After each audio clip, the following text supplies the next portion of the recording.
Nimrod is attacking the Hellfire Gala, and we're going to speculate who dies. Polaris in the comic books recently is depicted with her coffee. Like, what is your ideal morning coffee situation? When I do drink coffee, it's a black coffee hot with one Splenda. And I believe that's also what Lorna would drink in real life.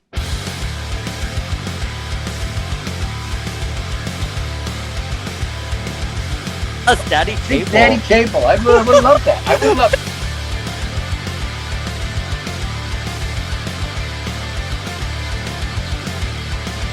Shout out to the Powers of X-Men podcast. Hottest writers at Marvel Comics right now.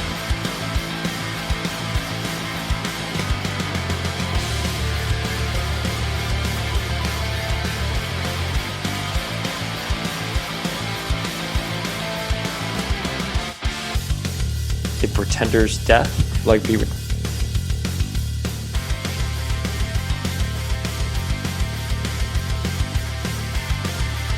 Familia, Power of X-Men, we're with. Do you love Power of X-Men? I love Power of X-Men. Of course I do. Do I? Yes, I do. Boom! What's up, Familia? Dead Spring here. Get it? Dead Spring here with an episode of Power of X-Men to discuss who we think is going to die at the Hellfire Gala this year.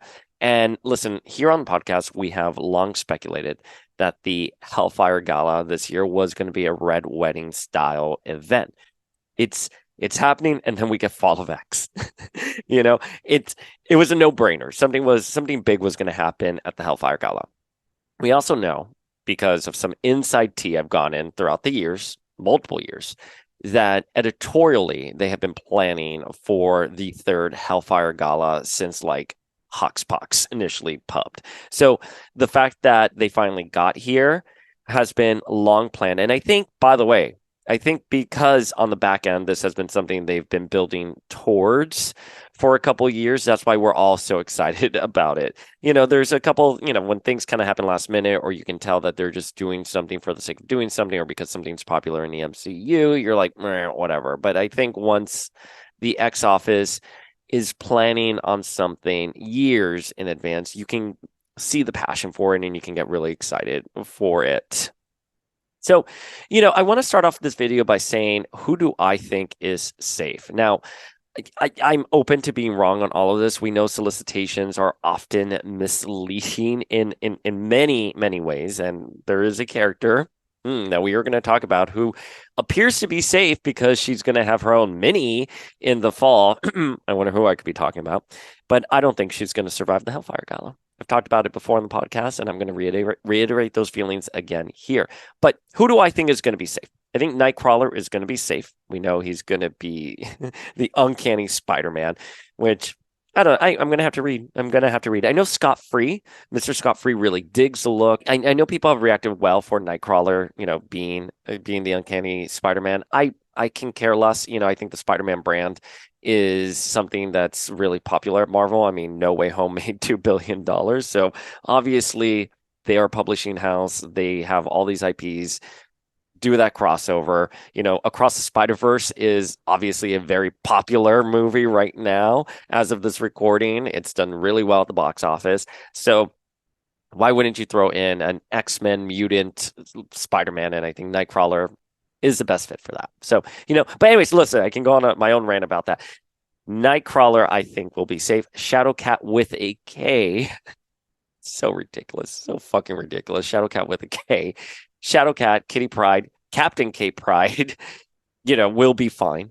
So no worries on her. I think Cyclops is going to be just all right. I know after Free Comic Book Day, everyone was like, oh my God, Cyclops was killed. He's not going to be okay if something happens at the Hellfire Gala and they can't resurrect. He's dead.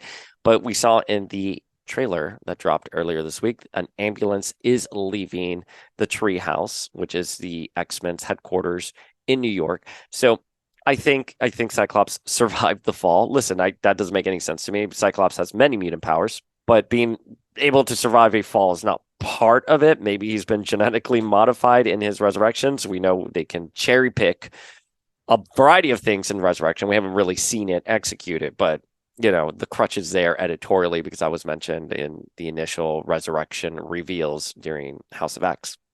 But Cyclops is going to be fine.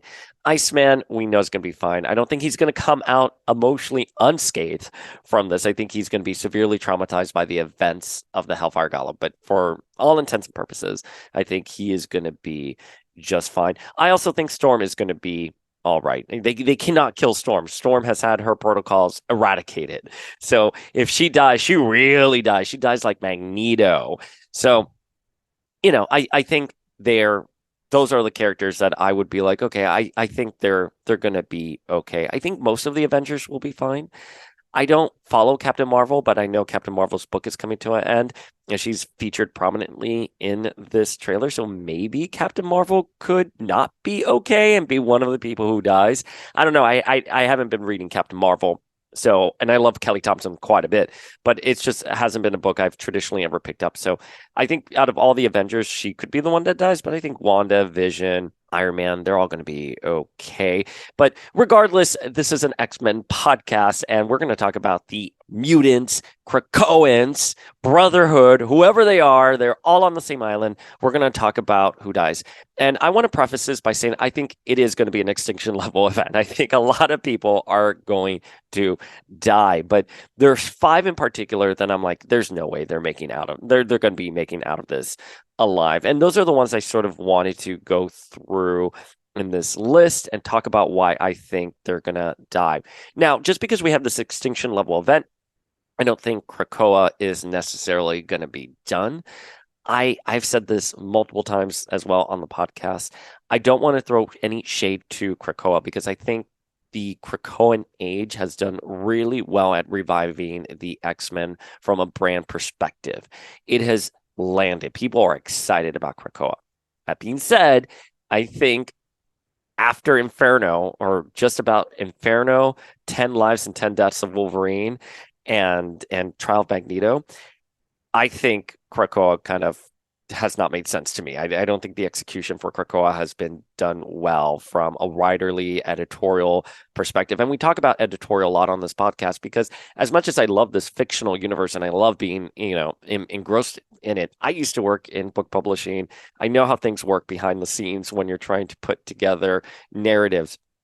So, when I'm looking at this, I always have 2 sets of heads when I'm reading comic books. One, I'm completely immersed in this world. I will take their rules that they tell me verbatim. If you tell me mutants can resurrect now, I 100% believe it. And I'll in my head, then I'll be like, okay, well, if you can resurrect here, if you're going to resurrect 16 million dead mutants, what does that do for the world's global population? I take the world building very seriously. So that's one frame of mind I always have. And then the other frame of mind I have is, well, why did they do this from an editorial perspective? What was the editor? What was the writer? What were the publishing execs at Marvel? What was the motivation behind that? So that's sort of how I approach everything when we're doing the podcast. So I just wanted to clarify that because I've gotten a couple of DMs, about people being like, "Hey, what do you mean when you say, editorial, when you're looking at things from the editorial perspective?" It's more like the business aspect of it, which I think is fascinating. And I think we do have to realize that at the end of the day, Marvel is an IP house, intellectual property house, and they want to make money. They want to thrive. And if something's landing in the MCU, of course, it's going to translate into the comics and vice versa. I think it should always be the other way around. I get where that's not obvious to just everyone out there, but I think you have to establish good comics first. You have to appease the people like me and so many others in the X-Men community and generate that good word of mouth. So when it comes to the MCU, we're spreading the word to people who don't really necessarily read the comics, or they tune in every so often to read the comics. But anyways, so one thing I do want to mention about what I've been seeing with the X-Men and this Krakoan age potentially coming to a pause right now is I don't think we're going to get back to Westchester. I would really love the X-Men to go back to Westchester. I did grow up in the 90s. The X-Men for me will always be that school I want to go to, but I think we're going to hit pause in the Krakoan age for Fall of X, which I don't think it's going to be an era. I think it's just a couple months long event, as we've seen. I believe Marvel already released the dates and the reading guide for Fall of X. So I think at the end of Fall of X, we'll get Krakoa back. But I think in the interim, we're going to hit pause, and I just don't think the X-Men are ever going to go back to that school in Westchester. Again, that's my preference. I would like to see them. I think the X-Men work best when they close ranks. I like the idea of an island nation full of marginalized people, but again, I just don't think it's been executed well enough to sell me on it. I think at first it did. Again, just to reiterate my opinions, up until Trial of Magneto and Inferno, I was like, okay, I'm here with Krakoa. There are a couple of flaws here and there, but like whatever. It's just started. Like give them a couple of years. But I think at post Inferno, post Hickman's exit, I'm like, Krakoa's not really landing for me editorially. But I think they're going to hit the reset button for Krakoa, and it will be back stronger than ever. And I think one of the venues that Krakoa will come back is going to be via the Phoenix. We've seen a lot of Phoenix imagery on the books lately. We know Jean during Judgment Day was told that she is the Phoenix, and we know the five are all adorned in Phoenix emblems for their Hellfire Gala attire. Now, I hope this is a trust. For me, I understand why Hope would be wearing Phoenix symbols for a Hellfire Gala look. Of course, she has ties to the Phoenix, but I don't know why the other five would. So, unless you're going to tell me that Hope's power emanates from the Phoenix and all that stuff, great, but explain it to me. So let's see if it's addressed. I don't think it's going to be addressed. I say that with so much love. I know sometimes I'm a little shady here, but I think there is a need for editorial to tell more focused stories instead of just putting seeds in the background. That's called Claremontine. I forgot who it was who told me it. I think it could have been Zeb Wells, who told me that they do a lot of Claremontine now, which is they plant seeds in the background and let other writers come and sort of mine them. I think that's great. I'm going to love that. I think that's so wonderful because it's obviously a nod to what Chris Claremont did so well with the X-Men during the 80s. But it's too much. You know what I mean? This isn't like, who's the third Summers brother? And it's an ongoing mystery. I mean, there's just every issue, there's something placed in the background or there's something, and it's like, are you ever going to revisit that? And the answer is probably they will not revisit that, or no one cares, right? One of the prime examples of this that always gets me, I always think about it, is that they called Maddie in one of the Bar Sinister newsletters, they called Maddie the redheaded pretender who left more than just secrets. Great. What do you mean by that? What Maddie's story so far has been pretty straightforward. Maybe we'll see in Dark X-Men that being tackled. And I'm actually so excited for Dark X-Men because we love Steve Fox so much. But, we need some of these stories fleshed out. So if you're going to have the five come in with like Phoenix symbols, I want an explanation as to why that is. Again, I understand why Hope would wear it. And if you want to make the argument that Phoenix, empowers Hope, that's great. But they've done a good job at divorcing Hope from the Phoenix since AVX. So that doesn't have to be the case. She could have strong ties to the Phoenix. I'm here for it. But as far as I'm concerned, last time I saw Phoenix, it was with Echo. All of a sudden now we're bringing the Phoenix back to Jean and the five. So explain it. I want to see it. I would love that the Phoenix is a Krakoan mutant symbol. That would be perfect for me. I have no qualms with that. The Phoenix is a deity that has close ties to the mutants. But again, editorially recently, they have been divorcing the mutants and Jean from the Phoenix. And now all of a sudden it's back. Jean is a Phoenix and we're seeing Phoenix imagery everywhere.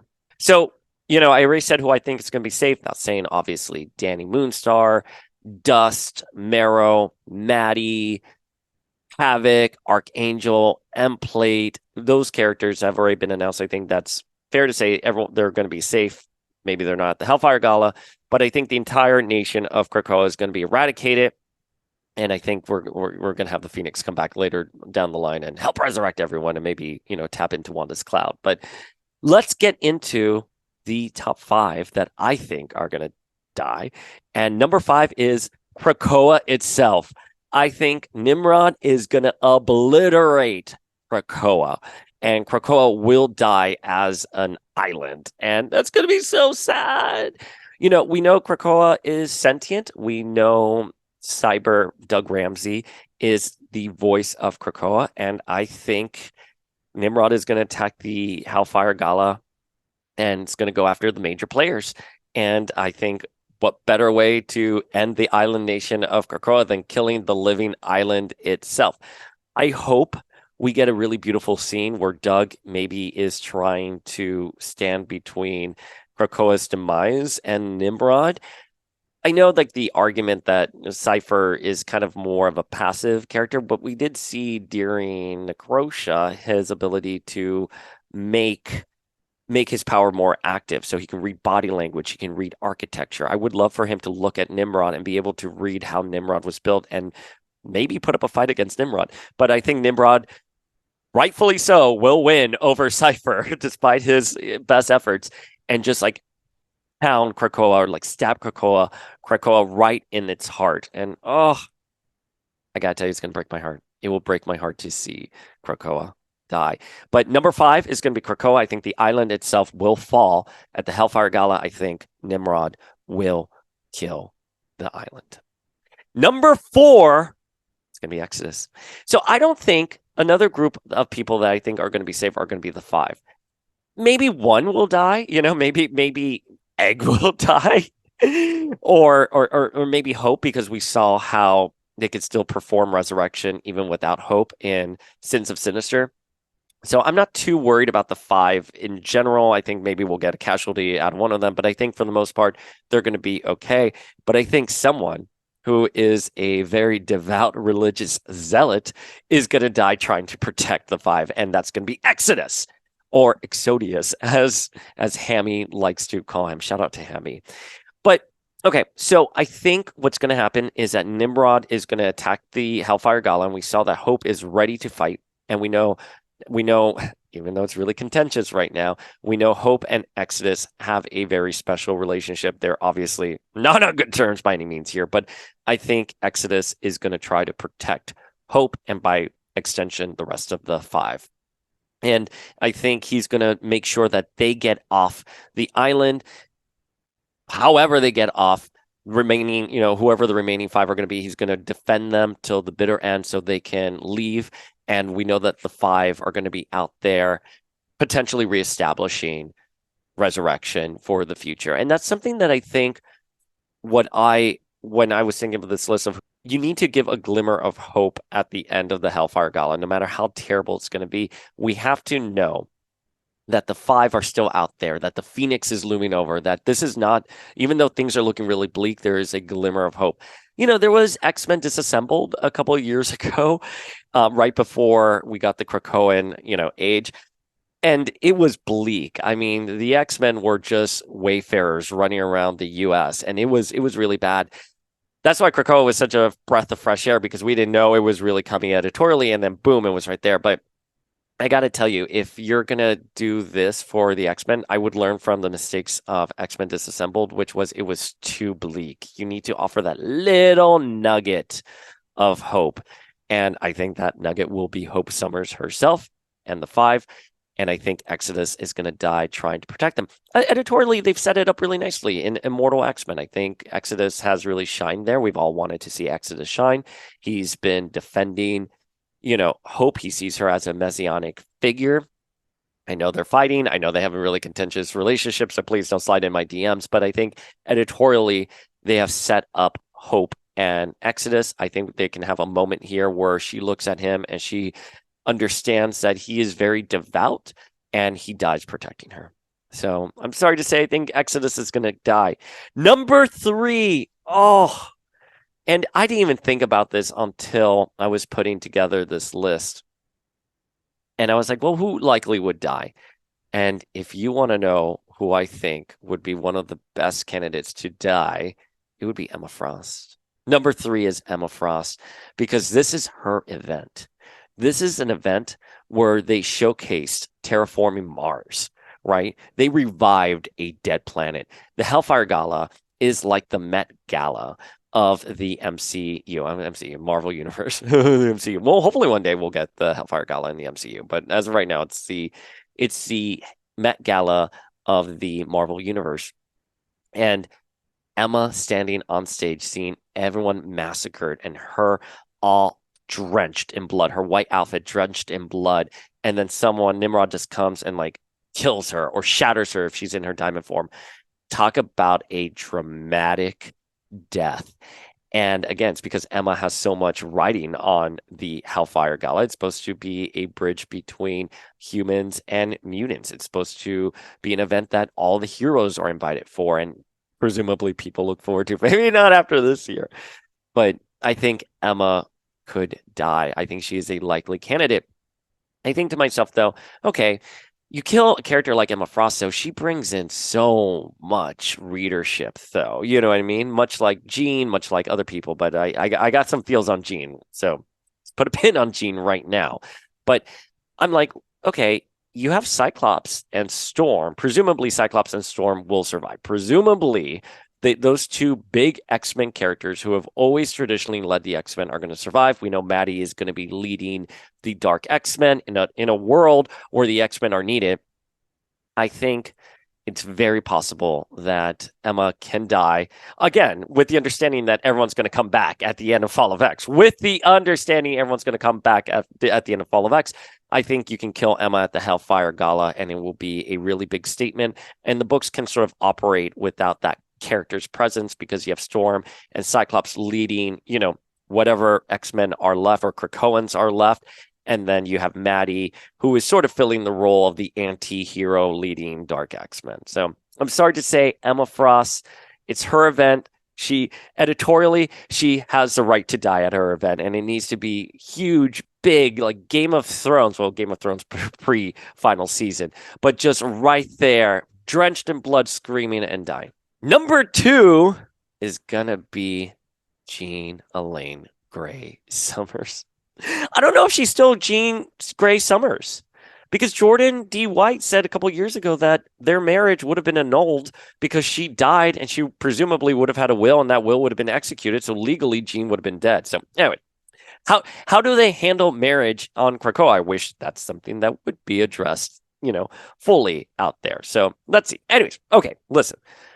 Jean is going to die, but she's going to go into the White Hot Room. I think Jean will save the day for Fall of X. I think she will return with the Phoenix as White Phoenix, because we saw in Irene's future timelines that she sort of had a vision of. We saw the Phoenix hovering over Earth and fire all around it. You can make the case that this is setting up another Dark Phoenix story, an eye roll, or you can also say that the image is a little misleading, and it's just Jean with the Phoenix reviving everything. Regardless, I think she will fall when it comes to she'll fall during Fall of X. She will fall at the Hellfire Gala, however that may look. And I think the Phoenix will save her, and she will go into the White Hot Room. The reason why I think about this is because I believe, again, I said this on a previous episode, so forgive me if I'm repeating myself, but Terry Dodson did one of the variant covers for Judgment Day, and he was specifically told to put a little Phoenix effect over Jean. That was a mandate from editorial. And again, Judgment Day, we know Jean is back with the Phoenix. Editorially, they see Jean and Phoenix as one and the same. So if she dies, I think the Phoenix will come, save her. We'll get the Jean Grey miniseries where she has to look in her past, just like, woo, here comes tomorrow, and figure out what went wrong. But I think it's safe to say that our God Queen will fall. And I'm simultaneously excited and dreading it. I'm excited because I want Jean to have a really good story. I think since she's been back, her stories have kind of lacked. Now, X-Men Red was really great, but then she had X-Men Disassembled, Age of X-Men, and then the Krakoan Age. Jean has not felt like my Jean in the Krakoan Age. So to each their own on how they take their Jean Grey, but editorially she feels a bit stiff to me, a little stiff and not as warm as you would expect from Jean. I think during the Jean Grey, Emma Frost, that mini series, I think we saw hints of that Jean, especially with her and Storm, but for the most part Jean has been kind of cold in the Krakoan Age. But I think they've set it up nicely where her and Cyclops are having issues. So her dying would propel, a lot of emotional beats in a story, like Cyclops being like, I can't believe she died again, my wife. I think you have her relationship with Logan. I think it could be very succulent for them, but she's in the White Hot Room and she's looking at her past. She's going to find the moment everything went wrong. The reason why I'm dreading it is I think you need to address Here Comes Tomorrow. You need to address Jean being dead in the White Hot Room. They have swept this under the rug at Marvel that Jean just wasn't dead for those 16 years that she was gone from the X-Books. Jean was very much in the White Hot Room. She was the one who pushed Scott and Emma together. Scott and Emma are together because we have Jean pushing them from the White Hot Room. Never has been addressed. Emma and Cyclops have both had the Phoenix. Never has this been addressed. So I think Jean needs to go into the White Hot Room, and she's going to come back stronger, bigger than ever, and it's going to save the day for Fall of X. And I think that's going to be a really great story for her. And we'll see what they set up with her and the Phoenix. But my guess, Jean will die, and she will bond with the Phoenix fully again, come back as White Phoenix, and revive Krakoa. All right, and number one, I've been getting so many DMs from our last episode that we did where we broke down the Hellfire Gala with Sean and Scott. But I think the X-Men nominees are going to die. I think all of them will die. And I was listening to the playbacks and I was like, you know what? I said something clever, which is I would have Nimrod kill them in the order of where they came in at the end. So maybe you start with Prodigy, and then you go to Cannonball, and then you go to Juggernaut, and then you go to Jubilee, and then you go to Frenzy, and then you kill Dazzler. Our polling suggests that Dazzler won. I know Marvel was like, oh, it's between 3 characters. Fine. I obviously Marvel has the results. So, take whatever we say with a grain of salt. We did predict the previous 2 years winners with Polaris and Firestar, and they won by landslides according to our polling. And I will say the same thing is true for us. Dazzler won by landslide, and it's not because we have a certain group of readers and community members who just like Dazzler. I like to think Power of X-Men is a good cultural sample of X-Men fandom, and that's how we were able to get Polaris and Firestar predicted. And Dazzler to us won. If she did not win at the end of the day, she was definitely in those top 3s for Marvel. But anyways, kill the nominees in the order of which they landed in the vote, and that's it. I'm sorry. Why even bother have an X-Men vote, right? They haven't done anything with the characters. If you're going to tell me that Polaris was going to have her own 5-issue miniseries, if you were going to tell me Firestar was going to then sit on the council and get a one-off dedicated to her, then I would say, you know what? That secret title that Marvel hasn't released, that is going to be the winner of the X vote. Or they're going to join a team there. Fine, but they haven't historically done anything with the winner of the X-Men vote. Whoever's won it, they've just kind of been in the background. They've had a cute moment here and there, but for the most part, they're just there and nothing really happens with them. So I don't have any faith that if Dazzler won or if Frenzy won or if Cannonball won, that they were going to get their own miniseries or they were going to lead a team. No. In fact, I think that they were just going to die. If this wasn't going to be a Hellfire Gala massacre, I would have said the winner will just be killed somehow at the Hellfire Gala, and replaced, kind of like how when Dazzler was supposed to be an agent of S.H.I.E.L.D., Mystique just replaced her. I think they would do something like that. Dazzler stands get the short end of the stick. Dazzler is a wonderful character.